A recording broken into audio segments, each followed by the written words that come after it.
Assalamualaikum warahmatullahi wabarakatuh. Saya Salma Sabrina dengan NIM G031221021056 akan mempresentasikan hasil desain kemasan saya dengan produk yang saya pilih. Jadi produk yang saya tentukan adalah brownies crispy. Nah, brownies crispy ini merupakan salah satu varian dari kue brownies yang memiliki teksturnya di bagian luar, terutama di permukaan dan di pinggiran dari brownies. Namun, brownies crispy ini tetap memiliki rasa khas brownies yang sangat legit dan manis. Berbeda dari brownies biasanya yang cenderung memiliki tekstur lembut dan fudgy di bagian dalam, brownies crispy ini lebih menonjolkan sensasi garing dan renyah saat digigit. Mirip seperti tekstur biskuit coklat yang tipis, namun tetap memiliki rasa coklat yang sangat khas.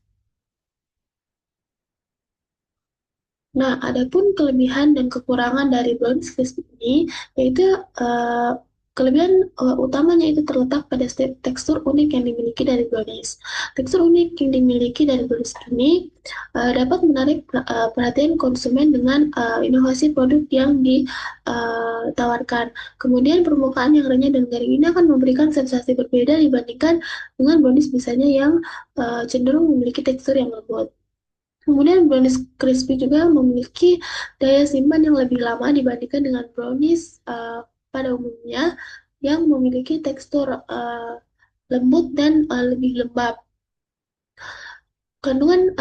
Rendahnya kandungan air pada brownies crispy ini dapat uh, dapat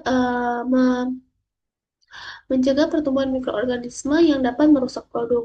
Kemudian, salah satu tantangan utamanya pada atau kekurangan dari brownies crispy ini adalah dia memiliki tekstur yang mungkin rentan terhadap perubahan kondisi lingkungan karena brownies crispy ini memiliki ciri khas yaitu uh, teksturnya yang renyah sebagai daya tarik utamanya.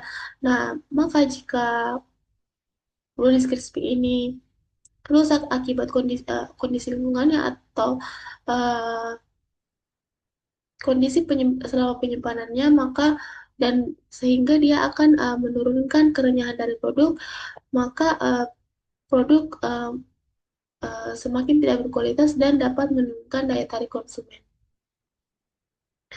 Nah, ini adalah desain kemasan untuk produk brownies crispy, di mana jenis kemasannya yaitu kemasan chipboard dengan uh, yang merupakan kemasan sekunder, di mana uh, kemasan ini tidak bersentuhan langsung dengan produk brownies crispy, melainkan di dalam kemasan kemasan ini masih terdapat kemasan jenis plastik yang bersentuhan langsung dengan produk dan untuk mengemas produk. Adapun kelebihan dan kekurangan dari kemasan chipboard ini yaitu yang pertama, kemasan chipboard lebih ramah lingkungan.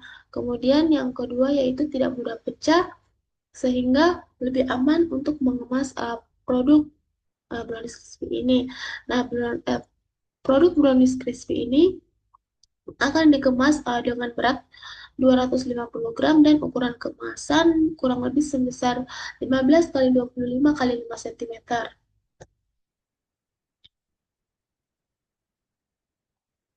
Nah, selanjutnya dalam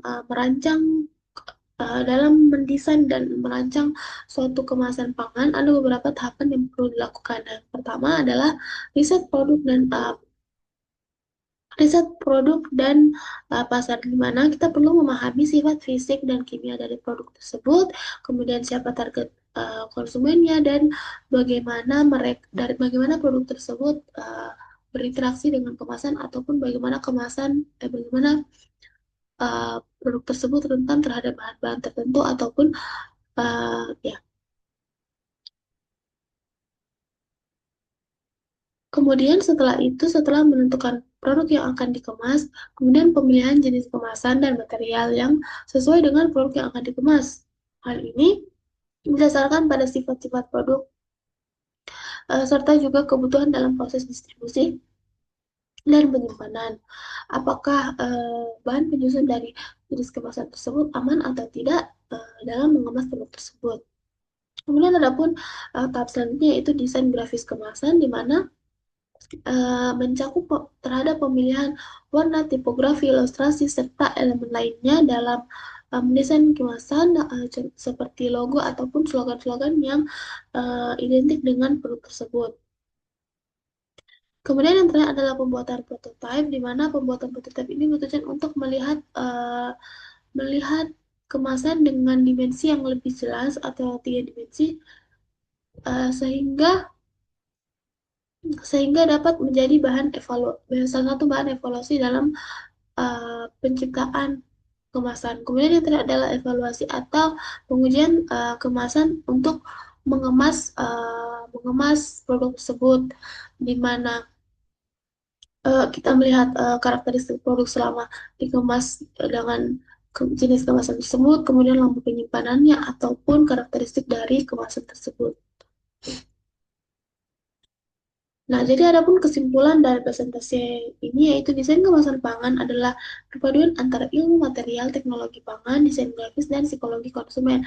Nah, setiap keputusan dalam pemilihan bahan, bentuk, dan visual kemasan akan berdampak langsung pada persepsi dan kenyamanan konsumen terhadap produk. Maka dari itu, mendesain kemasan tidak boleh dilakukan secara asal, melainkan harus melalui proses yang matang dan berdasarkan data yang ada.